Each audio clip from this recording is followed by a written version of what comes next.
नदीच्या कडेला आपलं घर असणार हे खरं तर एक भाग्याचे स्थान असतं असं म्हणावं लागेल, परंतु आमच्या बाबतीत मात्र ते भाग्यवान आणि भाग्याचे स्थान न राहता एक मोठा श्राप आहे असं घडलेलं होतं. आम्ही अगदी इयत्ता 5वी पासून जसं आठवतं तसं नदीवरती खेळायसाठी जात होतो. आम्ही एका मोठ्या वाड्यामध्ये राहायला होतो. एकूण 17 ते 18 लोक भाड्याने त्या ठिकाणी राहायला होती.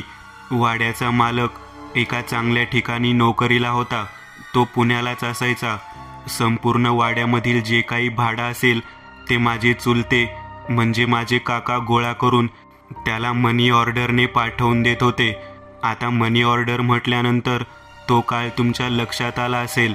तो काळ साधारण 1990च्या दरम्यानचा असेल. नदीला जेव्हा पाणी यायचं तेव्हा ते पाहायला मी काकांसोबतच बराच वेळ गेलो होतो. वाड्यातील सर्व मुलं एकत्रित खेळायचो. नदीच्या काठावरती वाळवंटामध्ये क्रिकेटचा आनंद घेणे हे आमचं जणू काही स्वर्गीय सुखच होतं. आवर्जून घरातील लोक आम्हाला कधी नदीला पाठवत नव्हती, परंतु काका असल्यानंतर आम्ही त्यांच्यासोबत नदीला जात होतो. काका आम्हाला सोबत बरोबर सुट्टीच्या दिवशी सकाळी लवकर घेऊन जात होते. एका पाठोपाठ एक वाड्यातील सर्व मुलं आम्ही त्या ठिकाणी त्यांच्या सोबत जायचो. जाताना कपडे दिलेले असायचे.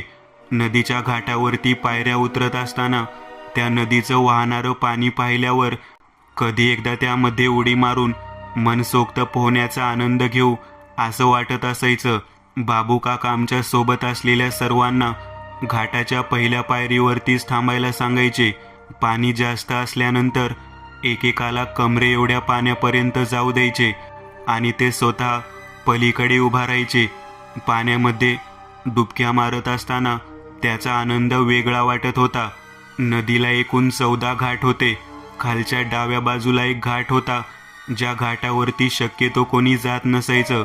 आम्ही विचारायचो, तो एवढा निर्मनुष्य असलेला घाट आहे आणि तिथे कोणीही जात नाही, याचं कारण काय आहे? तेव्हा बाबू काका म्हणायचे, पोरांनो, तो स्मशान घाट आहे. ज्या वेळेला कोणी माणूस मृत्युमुखी पडतो त्यावेळेला त्या घाटावरती लोक दिसतात. खाली नदीमध्ये प्रेत तिरडीसह घेऊन येतात आणि ते पाण्यात बुडवून त्याला आंघोळ घालून पुन्हा अग्निदाह संस्कार करण्यासाठी घेऊन जातात. आमच्या 3री-4थीतल्या मुलांना ही गोष्ट खूप नवलकारक वाटते. माझ्यासोबत माझे 2 मित्र होते, छोट्या आणि पशा. तसेच आमचा अजून एक मित्र होता. तो वाड्यात राहिला नव्हता, परंतु समोर एक वाडा होता, त्यामध्ये राहिला होता. त्याचं नाव चंदू होतं. चंदू, छोट्या, पशा, मी आणि चंदूची लहान बहीण लीला एवढे जण आम्ही आवर्जून बाबू काकांसोबत पोहायला जात होतो. बाबू काकांनी आम्हाला त्या स्मशान घाटाबद्दल जेव्हा माहिती सांगितली तेव्हा ते आमच्याकडे पाहत म्हणाले, मुलांनो, या घाटावरती कधी यायचं नाही बरं का. तुम्ही मला विचारलं खरं, परंतु त्या ठिकाणी कधीही जायचं नाही. बाबू काकाचं बोलणं ऐकल्यानंतर आम्ही सर्वजण होकारार्थी मान हलवत त्यांना म्हणालो, काका, आम्हाला तिकडे जाण्याची काय गरज? तुम्ही जेव्हा आमच्यासोबत असताना तेव्हा आम्ही इथेच आंघोळ करत जातो. नदीच्या कोपऱ्यावरती जुन्या काळातले कठडे बांधलेले होते. घाटाला लागून असलेल्या कठड्यावरतीच पाणी आल्यावर ती त्याच्यावरती पालथं पडून आंघोळ करण्याची मजा खूप आवडत होती. शाळा सुरू झाल्यानंतर आम्हाला वाटत होतं की आपण पाण्यामध्ये पोहायला जावं, वाळवंटामध्ये क्रिकेट खेळावं, पण कधी तसा योग येत नव्हता. त्याच वेळेला आमच्या गल्लीमध्ये आमच्या वाड्यात एक आमचा नवीन मित्र राहायला आला. जुलै महिन्याचे दिवस होते. त्यावेळेला तो राहण्यासाठी आला. त्याचा लहान भाऊ संजू त्याच्यासोबत कायम असायचा. रोहित असं त्याचं नाव होतं. रोहित आणि संजू दोघेही जण आमच्यासोबत आवर्जून नदीवरती येऊ लागलेले होते. एकदा अशीच घटना घडली, जी घटना मी आयुष्यात कधीही विसरू शकत नाही. त्या घटनेमुळे आजपर्यंत मला एका विशिष्ट ठिकाणी विशिष्ट दिवशी जावंच लागतं. ती घटना जेव्हा मी कोणाला सांगत असतो तेव्हा डोळ्यामधून अश्रू वाहतात. 14 दिवसाच्या सहलीसाठी आमचे बाबू काका यात्रेनिमित्त बाहेरगावी गेलेले होते. आषाढी वारीसाठी आवर्जून ते पंढरपूरला जात होते. त्यावेळेची घटना. 14 दिवसाच्या दरम्यान आम्हाला नदीला पोहायला जाण्यासाठी सोबत कोणीच नसायचं. रोहित मोठा होता, परंतु त्याचा लहान भाऊ संजू आमच्या वर्गात असल्यामुळे तो आमच्यासोबत येत होता. वाड्यामधील प्रत्येक व्यक्तीचे पालक नदीवरती जाण्याबाबत आम्हाला नकार देत होते. रोहितने त्याच वेळेला गुपचूप नदीवरती जायचं ठरवलं. मी स्वतः, छोट्या, पशा, चंदू, त्याची लहान बहीण लीला, रोहित आणि संजय असं आम्ही सर्वजण मिळून नदीवर जायचं ठरवून घरातून एका पिशवीमध्ये टॉवेल आणि कपडे घेऊन गुपचूप निघालो.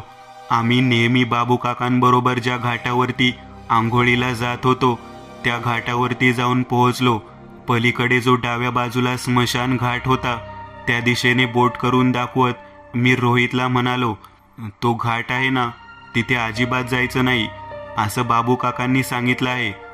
आता आम्ही तुझ्यासोबत आलेलो आहोत म्हणून तुला आणि तुझ्या भावालाही माहिती दिली.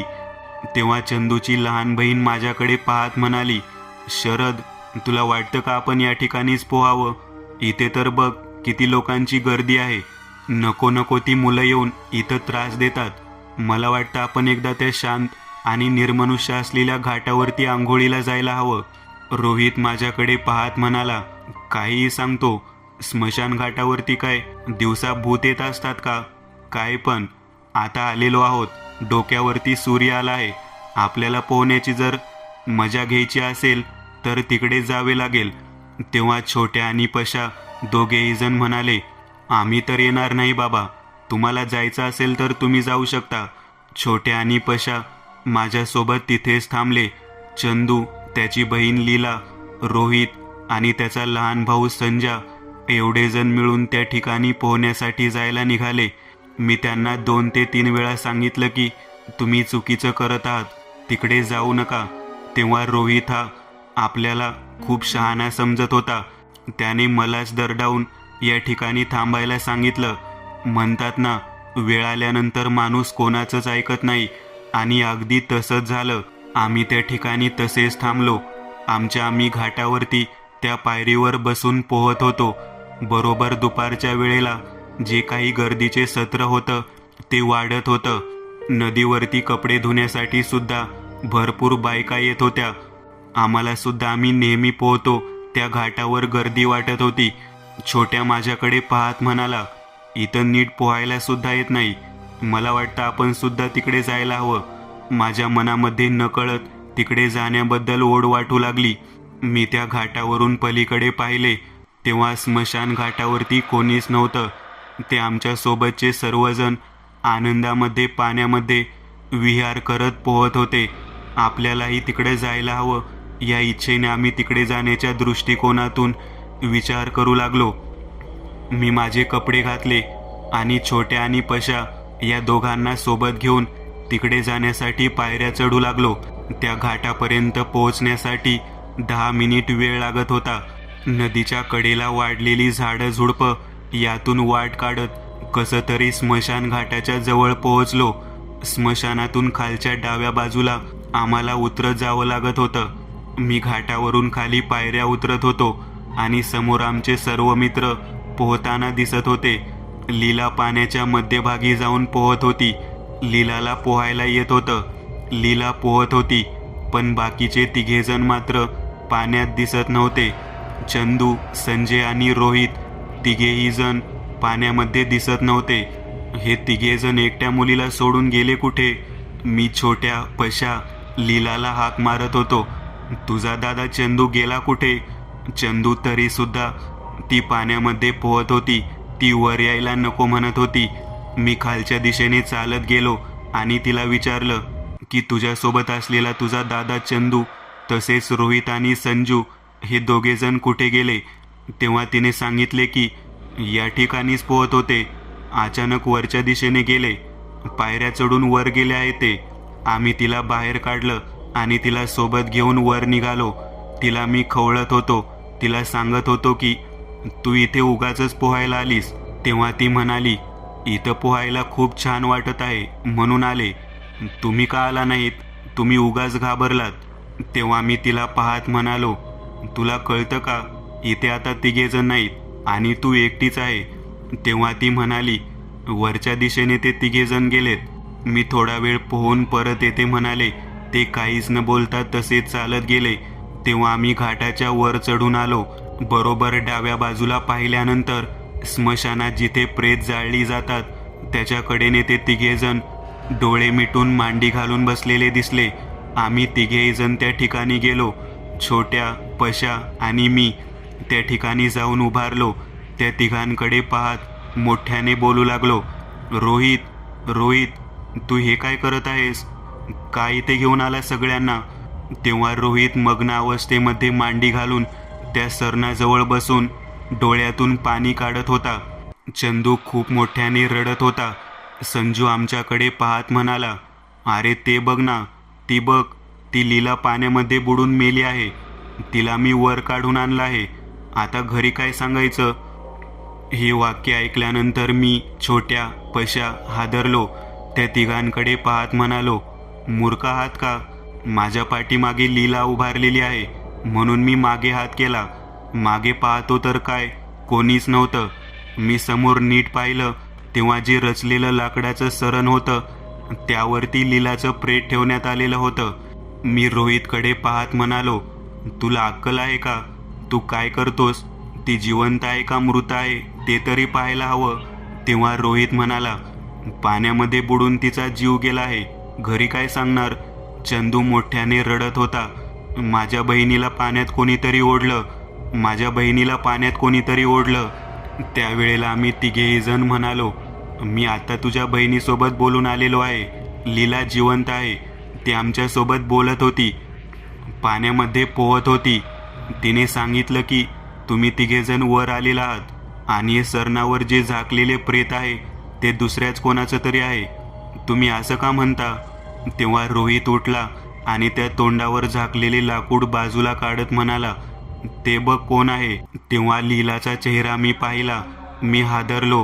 पाण्यामध्ये मला आणि छोट्या, पशाला बोललेली मुलगी डायरेक्ट सरांवर कशी काय? मी विचार करू लागलो. तेव्हा छोट्या म्हणाला, कदाचित तिचा आत्मा असावा. मी त्याला म्हणालो, रोहित, ही गोष्ट घरी सांगायला हवी, लोकांना कळायला हवं. तेव्हा रोहित म्हणाला, घरचे लोक आपल्याला सोडतील का? चंदू म्हणाला, माझ्या आईबाबांना सांगायला हवं. आणि तो रडू लागला. तेवढ्यात छोट्या त्या सरणाजवळ गेला आणि त्याने त्या प्रेतावरची लाकडं बाजूला काढली. त्याने छातीला कान लावले. त्याने हातामध्ये नाडी दाबून पाहिली. तेव्हा तो म्हणाला, अरे ही जिवंत आहे. मूर्ख आहात का तुम्ही सगळे? मी मागे सरकलो. चंदूसुद्धा मागे सरकला. छोट्या आणि पशा या दोघांनी तिच्या पोटावरती हाताने दाबायला सुरुवात केली. एका क्षणात तोंडातून पाणी बाहेर आलं आणि ती चितेवरून उठून बसली. मी त्यावेळेला छोट्याकडे पाहत म्हणालो, काय केलंस तू? तेव्हा छोट्या म्हणाला, पाण्यामध्ये बुडाल्यामुळे ते मूर्छित होती. त्यामुळे तिच्या तोंडात, नाकात पाणी गेल्यामुळे तिला श्वास घेता येत नव्हता. तिच्या हृदयाचे ठोके चालू होते. मी फक्त तोंडातलं, नाकातलं पाणी बाहेर काढलं, दुसरं काही केलं नाही. आम्ही खूप आनंदात होतो. तिच्याकडे पाहत म्हणालो, लीला चल, अजिबात तू इथे थांबू नकोस. लीला त्या लाकडांवरून उडी मारून आमच्या सोबत निघाली. रोहित, संजू आणि चंदू तिघेजण घाबरून लीलाकडे पाहत होते. ते तिघेही म्हणत होते, काही वेळापूर्वी हिचा जीव गेला होता. आम्ही कोणाला काही माहिती व्हायला नको, लोक आपल्याला खवळतील म्हणून इथे रचलेल्या लाकडांवरती तिला झोपवलं. तेव्हा मी त्यांच्याकडे पाहत म्हणालो, तुम्ही दोघेही जण मूर्ख आहात आणि त्यापेक्षाही महामूर्ख हा चंदू आहे. अक्कल आहे का? आपल्या बहिणीच्या अपघातानंतर असं कोणी करतं का? जे समोर दिसत होतं ते पाहिल्यावरती मला खूप राग येत होता. स्मशानातून गेटमधून आम्ही चालत निघालो. तेवढ्या त्या ठिकाणी हातामध्ये कापडात गुंडाळलेल्या अवस्थेत एका लहान मुलीचं प्रेत बरीच लोक घेऊन येत होती. त्या सरणावरती त्या मुलीचे प्रेत झोपवण्यात आलं आणि त्याच्यावरती अग्निदाह संस्कार सुरू झाले. त्यांनी तिकडे ते प्रेत जाळायला सुरुवात केली आणि इकडे लीलाला अंगाला चटके बसत होते. अशा पद्धतीने मोठमोठ्याने ओरडू लागली. हा प्रकार पाहिल्यानंतर मी मोठ्याने घाबरून सगळ्यांकडे पाहत म्हणालो, अरे हा काय प्रकार आहे? मागे प्रेत जळत आहे. आणि लीला या ठिकाणी ओरडत आहे. लीला म्हणत होती, माझ्या अंगावर पाणी टाका. त्यावेळेला लीलाचा भाऊ चंदू यांनी बाहेरच्या बाजूला असलेला पाण्याच्या हौदाचा नळ चालू केला आणि त्या खाली बसवले. नेमकं काय होतं ते कळत नव्हतं, परंतु तिच्या अंगाची लाही लाही होऊ लागलेली होती. हा जरा चित्रविचित्र प्रकारच होता. तेथून आम्ही घराकडे निघालो. चंदू आपल्या बहिणीला ओल्या अंगाने तसेच घेऊन त्याच्या घराजवळ पोहोचला. वाड्यामध्ये आम्ही गेलेलो होतो. चंदू आमच्या समोरच्या वाड्यामध्ये राहायला होता. संध्याकाळ होऊन गेल्यानंतर आम्ही सर्वजण एकत्रित जेवण करायला बसलो. घडलेली घटना कोणालाही सांगायची नाही हे आम्ही सर्वांनी पक्कं ठरवलेलं होतं. त्याच दिवशी रात्रीच्या वेळी जेवण झाल्यानंतर आम्ही सर्वजण एकत्रित वरच्या स्लॅबवरती झोपायला जमलेलो होतो. तेव्हा चंदू आणि लीला दोघेजण त्या ठिकाणी आलेले होते. दुपारच्या घटनाक्रमामुळे आम्ही घाबरलेलोच होतो. मी रोहितकडे पाहत म्हणालो, तुला अक्कल आहे का? तू आमच्यापेक्षा मोठा आहेस. तुला समजतं का? तू कशाला त्या स्मशान घाटावरती गेलास? तुझ्यामुळे किती भयानक घटना घडता घडता वाचली. तेव्हा रोहित म्हणाला, तू म्हणत होतास की तू पाण्यामध्ये लीलाला पोहताना पाहिलंस. आमच्या समोर सरणावर झोपलेली लीला अचानक कशी काय उठली हेच आम्हाला कळत नाही. तेव्हा आम्ही लीलाकडे पाहत होतो. लीला लीला म्हणून 2-3 वेळा हाक मारली, परंतु तिने होकार दिलाच नाही. चंदू माझ्याकडे पाहत म्हणाला, मी घरी गेल्यापासून लीला कितीतरी वेळा हाक मारली, परंतु ती होकार देत नाही आणि पाहत सुद्धा नाही. जेव्हापासून स्मशानातून आलो आहे तेव्हापासून तिचं राहणीमान बदललेलं आहे. त्याच वेळेला आम्ही त्या ठिकाणी तसेच झोपायचे म्हणून अंथरूण टाकून पडून राहिलो. चंदू आणि लीला या दोघांना त्यांच्या आईवडिलांनी हाक मारून घेतली. 10 वाजून गेले होते. ते झोपण्यासाठी निघून गेले. एवढा वेळ कोणी जास्त का म्हणून तिची आई तिला खवळत होती, परंतु ती आईला म्हणावं तसं काहीच उत्तर देत नाही. साधारण 12:15 नंतर अगदी माझ्या छातीवरती कोणीतरी येऊन बसलं आहे असं मला जाणवलं. त्यानंतर लगेचच छोट्या माझ्या शेजारी होता. त्याच्या पण छातीवर कोणीतरी बसलं आहे असं जाणवत होतं. छोट्या उठला आणि श्वास घेत मला उठवत म्हणाला, माझ्या छातीवर कोणीतरी बसलं होतं. तेव्हा आम्ही बाजूला पाहिलं तर स्लॅबवरती एक मुलगी गुडघ्यामध्ये डोकं घालून बसलेली दिसली. कोण कोण आहे तिकडे? कोण आहे?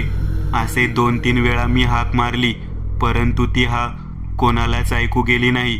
केवळ त्या मुलीपर्यंत हाक पोहोचली. छोट्याला आपल्या दिशेने हाक मारून बोलावून घेत ती म्हणाली, माझ्या सरणावर झोपलेल्या मुलीला तू उठवलं. माझा आत्मा तुझ्यामुळे तिच्या शरीरात गेला आणि माझं शरीर जळून गेलं. माझ्या आत्म्याला मुक्ती मिळालीच नाही. मला खूप भूक लागली आहे. मला आताच्या आता घास हवा आहे. चला, जिथे माझा जीव गेला त्या घाटावरती चला. मला दही भाताचा घास हवा आहे. आम्हाला नेमकं समजेना की ती मुलगी कोण होती आणि ती असं का म्हणत होती. ज्या वेळेला तिचं स्वरूप पाहण्याचा प्रयत्न केला त्यावेळेला मात्र खूप भीती वाटू लागली, कारण ती जिवंत मुलीप्रमाणे दिसत नव्हती. ती एक प्रेत होती. छोट्याकडे पाहत म्हणाली, सर्वात अगोदर तू मला त्या सरणावरून उठवायचा प्रयत्न केलास. मी त्यानंतर तिच्याकडे पाहिलं तेव्हा ती म्हणाली, तुम्ही दोघेजण मिळून मला त्या ठिकाणी घास आणून देणार. मला नेमकं समजेना की ही मुलगी आहे तरी कोण आणि ते आपल्याला तसं का म्हणते, काहीच कळत नव्हतं. मी म्हणालो, तू कोण आहेस? तू अशा पद्धतीने आम्हाला घास का मागत आहेस?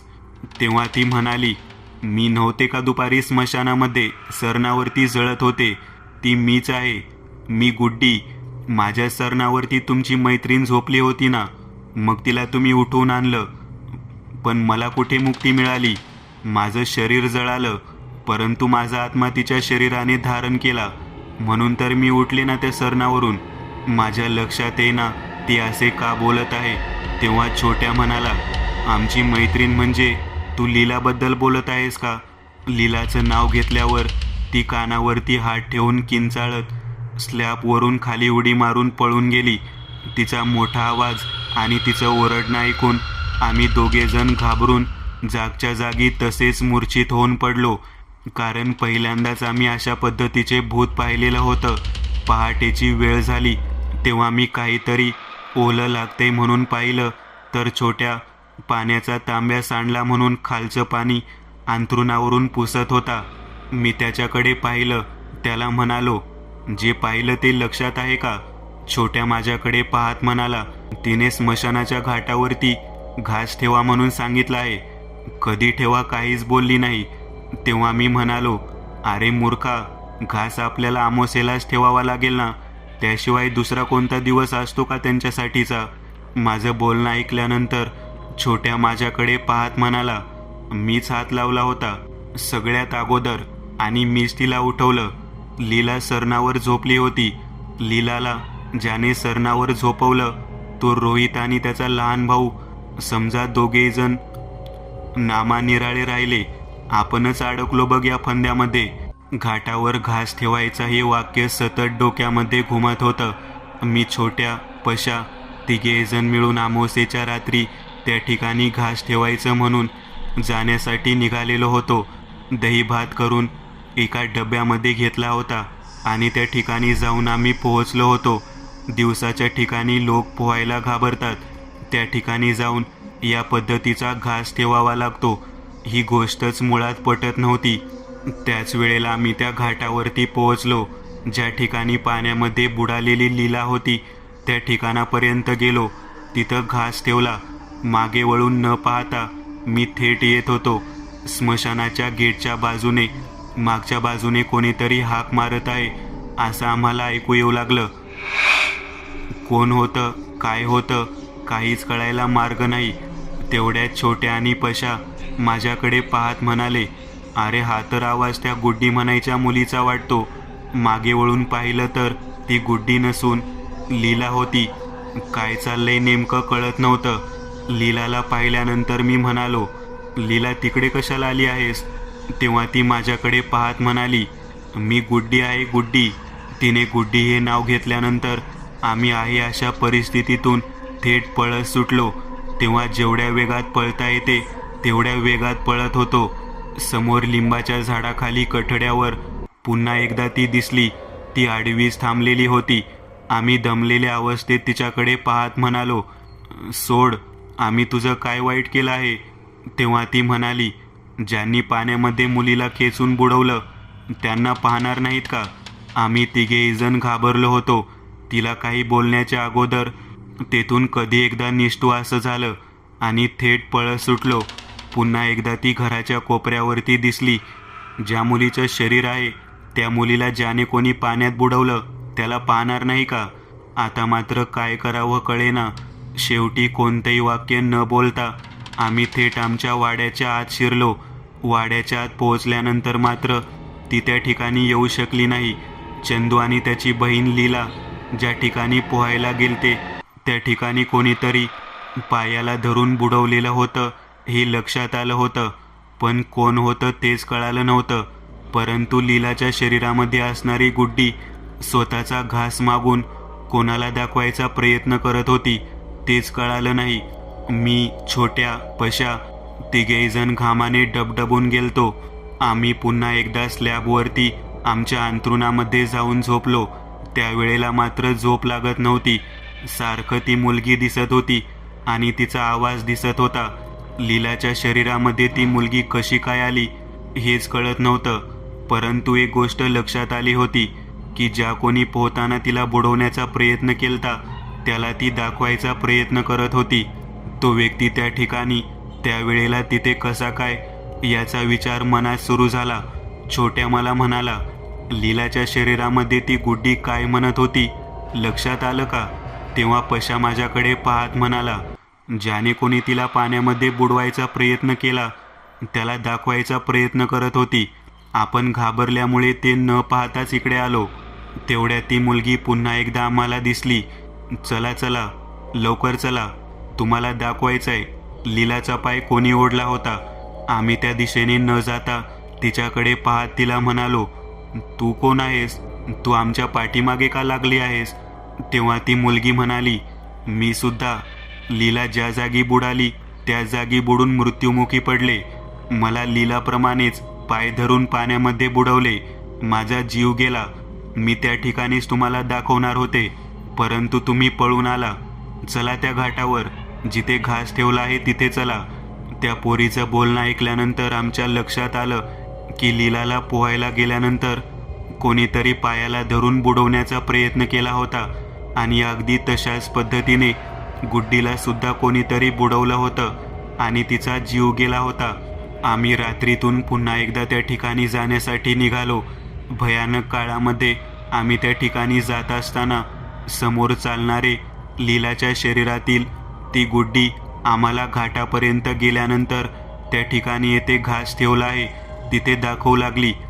ते पहा, तो झोपलेला मुलगा पहा. आम्ही तिघेही जण त्या दिशेने पुढे चालत जाऊ लागलो. मागे वळून पाहिलं तर कोणतीच मुलगी त्या ठिकाणी दिसत नव्हती. आम्हाला नेमकं समजना की आपण या घाटापर्यंत त्या मुलीने बोलावलं म्हणून आलो, ती मुलगी कशी काही दिसत नाही. तेव्हा खालच्या पायरीवर पाहिलं तर खालच्या पायरीवरती ती मुलगी बसलेली दिसली. आम्ही पुन्हा एकदा घाबरलो. तेव्हा ती म्हणाली, या ठिकाणी घास ठेवला ना, बघा या ठिकाणीच त्याला मी आडवा केला आहे. आम्ही व्यवस्थित पद्धतीने निरखून त्या मुलाकडे पाहू लागलो. तेव्हा पश्चात जोरात ओरडला, शरद, हा तर रोहित आहे. आता मात्र आम्हाला कळेना की रोहितला या ठिकाणी त्या मुलीने का बरे आणून झोपवले असेल. तेव्हा ती पायरीवरती बसलेली मुलगी आमच्याकडे पाहत मोठ्यांदा हसत म्हणाली, बघा बघा, लीलाला मारण्याचा प्रयत्न करणारा हाच तो मुलगा आणि यानेच माझाही जीव घेतला होता. हा पोहता पोहता पोहणाऱ्या व्यक्तीच्या पायाला धरून ओढतो. याची सवयच मुळी घाण आहे. आज त्याला मी या ठिकाणी बोलवून पाण्यात बुडवून मारला आहे.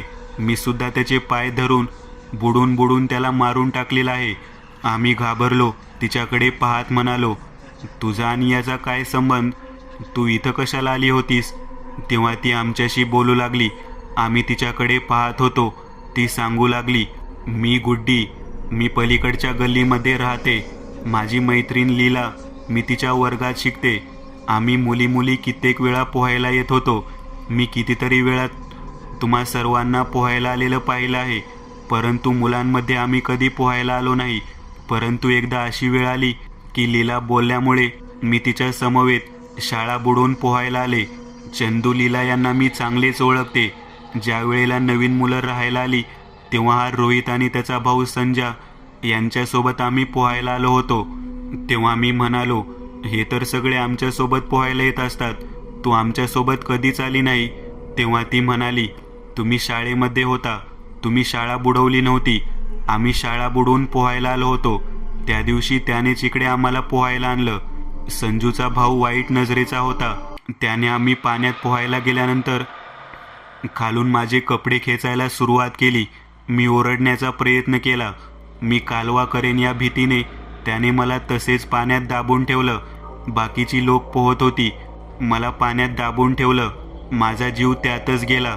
लगेचच या ठिकाणी वाईट जागा आहे, काहीतरी आहे, काहीतरी आहे असे म्हणून त्याने सर्वांना तेथून पुन्हा नेहमीच्या घाटावरती पोहण्यासाठी नेलं. तो घाबरून येथून निघून गेला, परंतु मी पाण्यामध्ये बुडून तशीच राहिले.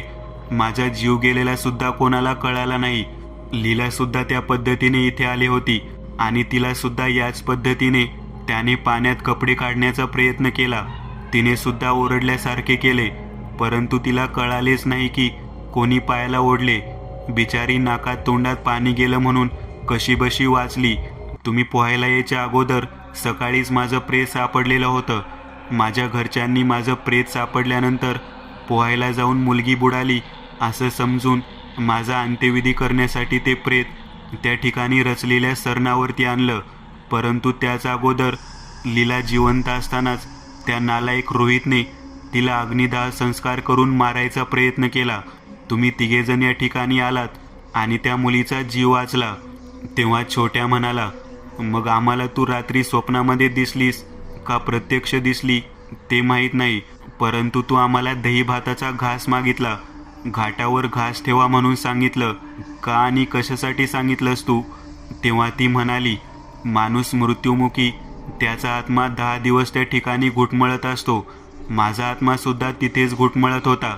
मला लीलाचं शरीर धारण करायला मिळाले. स्मशानातून बाहेर पडण्यासाठी आणि आपलं बोलणं सांगण्यासाठी. अंत्यसंस्कारानंतर त्या व्यक्तीला त्याच्या आत्म्याला घास ठेवावा लागतो. दही आणि भाताचा घास ठेवल्यावर तिचा तो आत्मा आपल्या मनातील इच्छा प्रकट करू शकतो. आणि त्याच पद्धतीने मी घास मागून घेतला. तुम्ही जेव्हा घास ठेवला तेव्हा मी तुमच्यापर्यंत सांगण्यासाठी आले, परंतु तुम्ही घाबरून पळून आलात. तुम्ही पळून आलात खरे, परंतु माझे पूर्ण म्हणणे नाही केल्यामुळे मी तुम्हाला 2-3 वेळा दिसले. त्याच वेळेला तुमच्या वाड्याच्या कोपऱ्यावरती मी शेवटचे दिसले. तुम्ही तेथून गेलात. मी तुम्हाला तेच सांगण्यासाठी बोलवत होते. ज्या नराधमाने माझा जीव घेतला, ज्या नालायक व्यक्तीने मला पाण्यामध्ये कपडे काढून वाईट कृत्य करण्याचा प्रयत्न केला, मी प्रतिकार केला. मी कोणाला तरी सांगेन म्हणून मला बुडवून मारलं. त्याला मी त्याच पाण्यामध्ये ओढत नेत बुडवून जीवानिशी मारलं. माझ्या मनातील सूड पूर्ण झाला. तेव्हा छोट्या पशा आणि मी तिघेही जण तिच्याकडे पाहत म्हणालो, तू एकदा लीलाच्या शरीरात दिसतेस, एकदा आहे तशी दिसतेस. काय कारण आहे? कशामुळे तू हे सगळं आम्हाला दाखवण्याचा प्रयत्न करते? तेव्हा ती म्हणाली, त्या सरणावरती झोपलेल्या मुलीच्या अंगाला स्पर्श करणारा पहिला व्यक्ती हा छोट्या होता. त्या मुलीला वाचवण्याच्या दृष्टिकोनातून चांगला प्रयत्न करणारे तुम्ही तिघेजण होता. मला खात्री होती की या जर तिघांना आपण सांगितलं तरी आवर्जून त्या ठिकाणी येणार आणि मला घास देणार. जोपर्यंत घाटावरचा घास मला अर्पण होत नाही तोपर्यंत मी त्याचा बदला घेऊ शकत नव्हते. तुम्ही मला घास अर्पण केला आणि तुम्ही परत आला आणि त्याच वेळेला त्या ठिकाणी मी त्याचा घात केला. आता तुम्ही त्याचं प्रेत पाहिलं, त्याचं शरीर पाहिलं. आता तुमच्या लक्षात येईल की मी तुम्हाला या ठिकाणी का बोलावलं होतं. आम्ही तिघेजण घाबरलेल्या अवस्थेत तिच्या पुढे हात जोडत म्हणालो, या मुलीचे शरीर सोडून दे, ती लहान आहे. तेव्हा तिने ते शरीर सोडलं. लीलाला हाताला धरून आम्ही त्या ठिकाणाहून परत आलो. तिने शरीर सोडलं खरं, परंतु त्याच वेळेला ज्या ठिकाणी रोहितने तिला पाण्यात बुडवलं होतं त्याच पद्धतीने गुड्डीने त्याचं प्रेत पायाला धरून ओढत ओढत नदीच्या पात्रात फेकून दिलं. शेवट अशी परिस्थिती आली. दुसऱ्या दिवशी आम्ही सर्वजण सर्वत्र सुरू असलेला कालवा ऐकू लागलो. रोहित पाण्यात बुडून मृत्युमुखी पडला. रोहितचा जीव गेला, परंतु तो पाण्यामध्ये का पडला, त्याचा जीव का गेला हे मात्र आम्हा ठराविक लोकांनाच माहीत होते, कारण घाटावरचा घास ठेवणारे व्यक्ती आम्हीच होतो. मित्रांनो, आज पुरतं एवढंच. तुम्हाला जर काही गोष्ट आवडली असेल तर नक्की लाईक करा. तुमच्यापैकी बरेचसे जण व्हिडिओ लाईक न करताच पळून जातात, पण हा जर व्हिडिओ तुम्ही लाईक केला तर मला जरा बरं वाटेल आणि असेच भारी भारी व्हिडिओ बनवायची माझ्यात एनर्जी येईल. त्यामुळे नक्की लाईक करा. आणि अजूनही कोणी या चॅनलला सबस्क्राईब केलेलं नसाल तर लगेच सबस्क्राईब करून टाका. आणि बाजूची घंटी ती मात्र दाबायला विसरू नका. देवाची घंटी आहे ती. चला तर मग पुन्हा भेटूया अशीच एक आगळी वेगळी गोष्ट घेऊन पुढच्या